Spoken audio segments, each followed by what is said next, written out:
नमस्कार।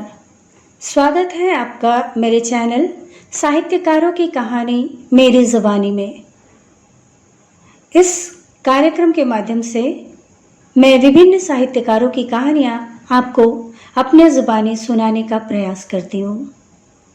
आशा है मेरा ये चैनल, मेरा ये प्रयास आप सभी को पसंद आ रहा होगा। आपने इसे लाइक, शेयर और सब्सक्राइब अवश्य किया होगा। और इसी क्रम में आज मैं आपके लिए लेकर आई हूँ मुंशी प्रेमचंद जी की लिखी कहानी कफन। कफन प्रेमचंद जी द्वारा रचित कथा संग्रह में से एक है। इस कहानी के माध्यम से प्रेमचंद जी ने मानव मन के अनेक दृश्यों को दर्शाने का प्रयास किया है। साथ ही साथ उस काल की सामाजिक कुरीतियां तथा आर्थिक उत्पीड़न के कारण उत्पन्न विभिन्न आयामों को भी अपने शब्दों के माध्यम से, इस कहानी के माध्यम से प्रस्तुत करने का प्रयास किया है। तो आइए सुनते हैं कहानी कफन। झोपड़े के द्वार पर बाप और बेटा दोनों एक बुझे हुए अलाव के और अंदर बेटे की जवान बीबी बुधिया प्रसव वेदना से पछाड़ खा रही थी। रह रहकर उसके मुंह से ऐसी दिल हिला देने वाली आवाज निकलती थी कि दोनों कलेजा थाम लेते थे। जाड़े की रात थी, प्रकृति सन्नाटे में डूबी हुई, सारा गांव अंधकार में लय हो गया था। घीसू ने कहा, मालूम होता है बचेगी नहीं, सारा दिन दौड़ते ही गया, जरा देख तो आ। माधव चिढ़कर बोला, मरना ही है तो जल्दी मर क्यों नहीं जाती, देखकर क्या करूं। तो बड़ा बेदर्द है बे, साल भर जिसके साथ सुख चैन से रहा उसी के साथ बेवफाई। मुझसे तो उसका तड़पना और हाथ पांव पटकना नहीं देखा जाता। चमारों का कुनबा था और सारे गांव में बदनाम घीसू एक दिन काम करता तो 3 दिन आराम करता। माधव इतना कामचोर था कि आधे घंटे काम करता तो घंटे भर चिलम पीता। इसलिए उन्हें कहीं मजदूरी नहीं मिलती थी। घर में मुट्ठी भर अनाज भी मौजूद हो तो उनके लिए काम करने की कसम थी। जब 2-4 फाके हो जाते तो घीसू पेड़ पर चढ़कर लकड़ियां तोड़ लाता और माधव बाजार में बेच आता। जब तक वहां पर पैसे रहते दोनों इधर उधर मारे मारे फिरते। गांव में काम की कमी न थी। किसानों का गांव था, मेहनती आदमी के लिए 50 काम थे, मगर इन दोनों को उस वक्त बुलाते जब 2 आदमियों से एक का काम पाकर भी संतोष कर लेने के सिवा और कोई चारा ना होता। अगर दोनों साधु होते तो उन्हें संतोष और धैर्य के लिए संयम और नियम की बिल्कुल जरूरत ना होती। यह तो थी इनकी प्रकृति। विचित्र जीवन था इनका। घर में मिट्टी के 2-4 बर्तन के सिवा और कोई संपत्ति नहीं थी। फटे चितड़ों से अपनी नग्नता को ढाके हुए ये जिए जाते थे, संसार की चिंताओं से मुक्त, कर्ज से लदे हुए। गालियां भी खाते, मार भी खाते, मगर कोई गम नहीं। दी इतने की वसूली की बिल्कुल आशा न रहने पर भी लोग इन्हें कुछ ना कुछ कर्ज दे देते थे। मटर आलू की फसल में दूसरों के खेतों से मटर या आलू उखाड़ लाते और भून भून कर खा लेते, या 10-5 ईखे उखाड़ लाते और रात को चूसते। घीसू ने इसी आकाश वृत्ति से 60 साल की उम्र काट दी और माधव भी सपूत बेटे की तरह बाप ही के पद चिन्हों पर चल रहा था, बल्कि उसका नाम और भी उजागर कर रहा था। इस वक्त भी दोनों अलाव के सामने बैठकर आलू भून रहे थे, जो कि किसी खेत से खोद लाए थे। घीसू की स्त्री का तो बहुत दिन हुए देहांत हो गया था। माधव का ब्याह पिछले साल हुआ था। जब से यह औरत आई थी, इसने खानदान में व्यवस्था की नींव डाली थी और इन दोनों बेगैरतों का दोजख भारती रहती थी। जब से वह आई, ये दोनों और भी आराम तलब हो गए थे, बल्कि कुछ अकड़ने भी लगे थे। कोई कार्य करने को बुलाता तो निर्बायज भाव से दुगुनी मजदूरी मांगते। वही औरत आज प्रसव वेदना में मर रही थी और ये दोनों शायद इसी इंतजार में थी कि वे मर जाए तो आराम से सोए। घीसू ने आलू छिलते हुए कहा, जाकर देख क्या दशा हुई है उसकी। चुड़ैल का फिसाद होगा और क्या, यहां तो ओझा भी 1 रुपए मांगता है।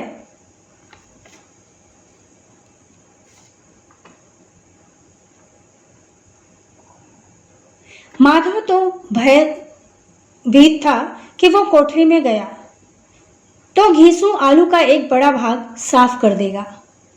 बोला, मुझे वहां जाते डर लगता है। डर किस बात का है, मैं तो यहां हूं ही, तो तुम ही जाकर देखो ना। मेरी औरत जब मरी थी तो मैं 3 दिन तक उसके पास से हिला तक नहीं, और फिर मुझसे लजाएगा कि नहीं। जिसका कभी मुंह नहीं देखा, आज उसका उधड़ा हुआ बदन देखो। उसे तन की सुध भी ना होगी। मुझे देख लेगी तो खुलकर हाथ पांव भी ना पटक सकेगी। मैं सोचता हूं कोई बाल बच्चा हुआ तो क्या होगा। सोंठ, गुड़, तेल कुछ भी तो नहीं है घर में। सब कुछ आ जाएगा, भगवान दे तो। जो लोग अभी तक पैसा नहीं दे रहे हैं वही कल बुलाकर रुपए देंगे।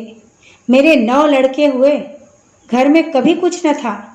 भगवान ने किसी ना किसी तरह बेड़ा पार लगा ही दिया।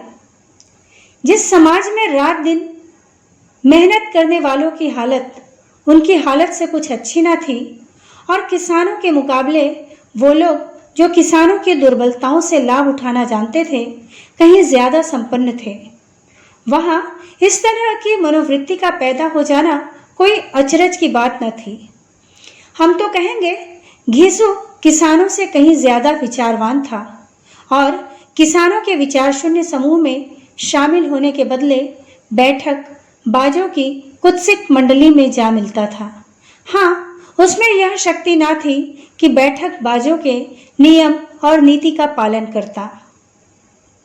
इसलिए जहां उसकी मंडली के और लोग गांव के सरगना और मुखिया बने हुए थे, उस पर सारा गांव उंगली उठाता था। फिर भी उसे यह तस्कीन तो थी ही कि अगर वह फटेहाल है तो उसे किसानों की सी जी तोड़ मेहनत तो नहीं करनी पड़ती, और उसकी सरलता और निरीहता से दूसरे लोग बेजा फायदा तो नहीं उठाते। दोनों आलू निकाल निकाल कर जलते खाने लगे। कल से कुछ नहीं खाया था, इतना सब्र ना था कि उन्हें ठंडा हो जाने दे। कई बार दोनों की जबान जल गई। छिल जाने पर आलू का बाहरी हिस्सा बहुत ज्यादा गर्म ना मालूम होता, लेकिन दोनों दांतों के तले पड़ते ही अंदर का हिस्सा जबान, तलक और तालू जला देता था। और उस अंगारे को मुंह में रखने से ज्यादा खैरियत तो इसी में थी कि वो अंदर पहुंच जाए। वहां उसे ठंडा करने के लिए काफी सामान था, इसलिए दोनों जल्द निकल जाते। हालांकि इस कोशिश में उन्हीं आंखों से आंसू भी निकल आते। घीसू को उस वक्त ठाकुर की बारात याद आई जिसमें 20 साल पहले वह गया था। उस दावत में उसे जो तृप्ति मिली थी वो उसके जीवन में एक याद रखने वाली बात थी, और आज भी उसकी याद ताज़ा थी। बोला, वह भोज नहीं भूलता। तब से फिर उस तरह का खाना और भरपेट नहीं मिला। लड़की वालों ने सबको भरपेट पूड़ियाँ खिलाई थी। छोटे बड़े सब ने पूड़ियाँ खाई और असली घी की। चटनी, रीता, 3 तरह के सूखे साग, रसेदार तरकारी, दही, चटनी, मिठाई। अब क्या बताऊं कि उस भोग में क्या स्वाद मिला। कोई रोक टोक नहीं थी। जो चीज़ चाहो मांगो, जितना चाहो खाओ। लोगों ने ऐसा खाया कि किसी ने पानी भी ना पिया। मगर परोसने वाले हैं कि पत्तल में गरम गरम गोल गोल सुवासित कचौरियाँ डाल देते। मन करता नहीं चाहिए पत्तल को हाथ से रोके हुए, मगर वे दिए जाते, और जब सब ने मुंह धो लिया तो पान इलायची भी ऐसे मिली कि पूछो मत। मगर मुझे पान लेने की सुध कहाँ थी। खड़ा हुआ न जाता था। झटपट अपने कंबल पर जाकर लेट गया। ऐसा दरिया दिल था वह ठाकुर। माधव ने पदार्थों का मन ही मन मजा लेते हुए कहा, अब हमें कोई ऐसे भोज नहीं खिलाता। अब कोई क्या खिलाएगा। वह जमाना दूसरा था। अब तो सबको किफायत सूझती है। शादी ब्याह में मत खर्च करो, क्रियाक्रम में मत खर्च करो। पूछो गरीबों का माल बटोर बटोर कर कहाँ रखोगे। बटोरने में भी तो काम नहीं है। हाँ, खर्च में किफायती जरूर सूझती है। तुमने तो 20 पूड़ियां खाई होंगी। 20 से ज्यादा खाई थी। मैं 50 खा जाता। 50 से कम मैंने भी ना खाई होंगी। अच्छा पट्टा था। तू तो मेरा आधा भी नहीं है। आलू खाकर दोनों ने पानी पिया और वही अलाव के सामने अपनी धोतियां ओढ़कर पांव पेट पर डाले सोए रहे, जैसे दो बड़े बड़े अजगर गेंदुलियां मारे पड़े रहे हो। और बुधिया अभी तक कराह रही थी। सवेरे माधव ने कोठरी में जाकर देखा तो उसकी स्त्री ठंडी हो गई थी।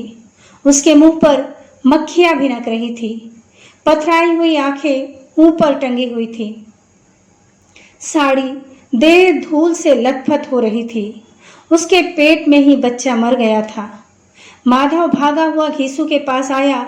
फिर दोनों जोर जोर से छाती पीटने लगे। पड़ोस वालों से यह रोना धोना सुना तो दौड़कर चले आए और पुरानी मर्यादा के अनुसार इन अभागों को समझाने लगे। मगर ज्यादा रोने पीटने का अवसर न था। कफन और लकड़ी की फिक्र करनी थी। घर में पैसा तो इस तरह गायब था जैसे चिल के घोंसले में मांस। बाप बेटे रोते हुए गांव के जमींदार के पास गए। वो इन दोनों की सूरत से नफरत करता था। कई बार इन्हें अपने हाथों से पीट चुके थे।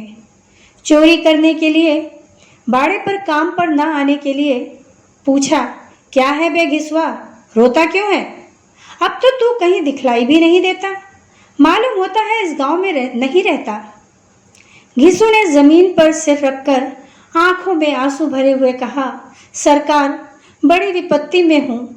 माधव की घरवाली गुजर गई। रात भर तड़पती रही सरकार। हम दोनों उसके सिरहाने बैठे रहे। दवा दारू जो कुछ भी हो सका सब कुछ किया, पर वो हमें दगा दे गई। अब कोई एक रोटी देने वाला भी ना रहा मालिक। तबाह हो गए, घर उजड़ गया। आपका गुलाम हूं। अब आपके सिवा कौन उसकी मिट्टी पार लगाएगा। हमारे हाथ में जो कुछ था वो सब तो दवा दारू में उठ गया। सरकार की ही दया होगी तो उसकी मिट्टी उठेगी। आपके सिवा किसके द्वार पर जाऊं। जमींदार साहब दयालु थे, मगर घीसू पर दया करना काले कंबल पर रंग चढ़ाना था। जी में तो आया, कह दे, चल दूर हो यहां से। यूं तो बुलाने पर भी नहीं आता। आज जब गरज पड़ी तो आकर खुशामद कर रहा है। हरामखोर कहीं का, बदमाश। लेकिन यह क्रोध या दंड का अवसर न था। जी में कूदते हुए 2 रुपए निकालकर फेंक दिए, मगर सांत्वना का एक शब्द भी मुंह से नहीं निकला। उसकी तरफ ताका तक नहीं, जैसे सिर के बोझ उतारा हो। जब जमींदार साहब ने 2 रुपए दिए तो गांव के बनिए महाजनों को इनकार करने का साहस कैसे होता। घीसू जमींदार का ढिंढोरा भी पीटना जानता था। किसी ने 2 आने दिए, किसी ने 4 आने। 1 घंटे में घीसू और माधव बाजार से कफन लाने चले। इधर लोग बांस वास काटने लगे। गांव की नर्मदिल स्त्रियां आ आकर लाश देखती और उसकी बेबसी पर 2 बूंद आंसू गिराकर चली जाती थी। बाजार में पहुंचकर घीसू बोला, लकड़ी तो उसे जलाने भर की मिल गई है। क्यों माधव? माधव बोला, हाँ, लकड़ी तो बहुत है, अब कफन चाहिए। तो चलो कोई हल्का सा कफन ले ले। हाँ और क्या, लाश उठते उठते रात हो जाएगी। रात में कफन कौन देखता है। कैसा बुरा रिवाज है कि जिसे जीते जी तन ढांकने को चिथरा भी ना मिला, उसे मरने पर नया कफन चाहिए। कफन लाश के साथ जल ही तो जाता है, क्या रहता है। यही 5 रुपये पहले मिले होते तो कुछ दवा दारू कर लेते। दोनों एक दूसरे के मन की बात ताड़ रहे थे। बाजार में इधर उधर घूमते रहे, कभी इस बाजार की दुकान पर गए, कभी उस दुकान पर। तरह तरह के कपड़े, रेशमी और सूती, मगर कुछ जचा नहीं। यहाँ तक कि शाम हो गई, तब दोनों न जाने किस दैवी प्रेरणा से एक मधुशाला के सामने जा पहुँचे और जैसे पूर्व निश्चित व्यवस्था से अंदर चले गए। वहाँ जरा देर तक दोनों असमंजस में खड़े रहे। फिर घीसू ने गड्डी के सामने जाकर कहा, साहू जी, एक बोतल हमें भी देना। उसके बाद कुछ चखना आया, तली हुई मछली आई और बरामदे में बैठकर शांतिपूर्वक पीने लगे। कई कुंजिया ताबड़तोड़ पीने के बाद सुरूर में आ गए। घीसू बोला, कफन लगाने से क्या मिलता, आखिर जल ही तो जाता, कुछ बहू के साथ तो ना जाता। माधव आसमान की तरफ देखकर बोला, मानो देवताओं को अपनी निष्पक्षपातता का साथी बना रहा हो। दुनिया का दस्तूर है, नहीं लोग बामनों को हजारों रुपए क्यों दे देते हैं? कौन देखता है परलोक में मिलता है या नहीं? बड़े आदमियों के पास धन है, फूके, हमारे पास फूकने को क्या है? लेकिन लोगों को जवाब क्या दोगे? लोग पूछेंगे नहीं कफन कहाँ है? घीसू हंसा, अबे कह देंगे रुपये कमर से खिसक गए, बहुत ढूंढा मिले नहीं। लोगों को विश्वास तो नहीं आएगा, लेकिन फिर वही रुपये देंगे। माधव भी हंसा इन अनपेक्षित सौभाग्य पर, बोला, बड़ी अच्छी थी बेचारी, मरी तो खूब खिला पिलाकर। आधी बोतल से ज्यादा उड़ गई। घीसू ने 2 सेर पूड़ियाँ मंगाई, चटनी, अचार, कलेजिया। शराब खाने के सामने ही दुकान थी। माधव लपक कर 2 पत्तलों में सारे सामान ले आया। पूरा 1.5 रुपये खर्च हो गया। सिर्फ थोड़े से पैसे बचे रहे। दोनों इस वक्त शान से बैठे पूड़ियाँ खा रहे थे, जैसे जंगल में कोई शेर अपना शिकार उड़ा रहा हो। न जवाबदेही का खौफ था, न बदनामी की फिक्र। इन सब भावनाओं को उन्होंने बहुत पहले ही जीत लिया था। घीसू दार्शनिक भाव से बोला, हमारी आत्मा प्रसन्न हो रही है तो क्या उसे पुण्य न होगा? माधव ने श्रद्धा से सिर झुकाकर तस्कीद की, जरूर से जरूर होगा। भगवान तुम अंतर्यामी हो, उसे बैकुंठ ले जाना। हम दोनों हृदय से आशीर्वाद दे रहे हैं। आज जो भोजन मिला वो कहीं उम्र भर न मिला था। एक क्षण बाद मन में एक शंका जागी। बोला, क्यों दादा, हम लोग भी एक न एक दिन वहां जाएंगे ही। घीसू ने इस भोले भाले सवाल का कुछ उत्तर ना दिया। वह लोक परलोक की बातें सोचकर इस आनंद में बाधा नहीं डालना चाहता था। जो वहां हम लोगों से पूछे कि तुमने हमें कफन क्यों नहीं दिया तो क्या कहेंगे? कहेंगे तुम्हारा सिर। पूछेगी तो जरूर, तू कैसे जानता है कि उसे कफन ना मिलेगा? तू मुझे ऐसा गधा समझता है? 60 साल के दुनिया में घास खोदता रहा हूं, उसे कफन मिलेगा और बहुत अच्छा मिलेगा। माधव को विश्वास न आया। बोला, कौन देगा? रुपये तो तुमने चट कर लिए। वह तो मुझसे पूछेगी, उसकी मांग में सिंदूर तो मैंने डाला था।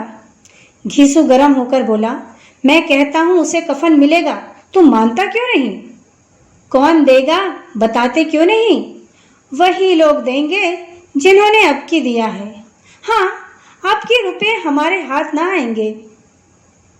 जो जो अंधेरा बढ़ता था और सितारों की चमक तेज होती थी, मधुशाला की रौनक भी बढ़ती जाती थी। कोई गाता था, कोई डींगे मारता था, कोई अपने संगी से गले लिपट जाता था, कोई अपने दोस्त के मुंह में कुल्हड़ लगाए देता था। वहां के वातावरण में सुरूर था, हवा में नशा।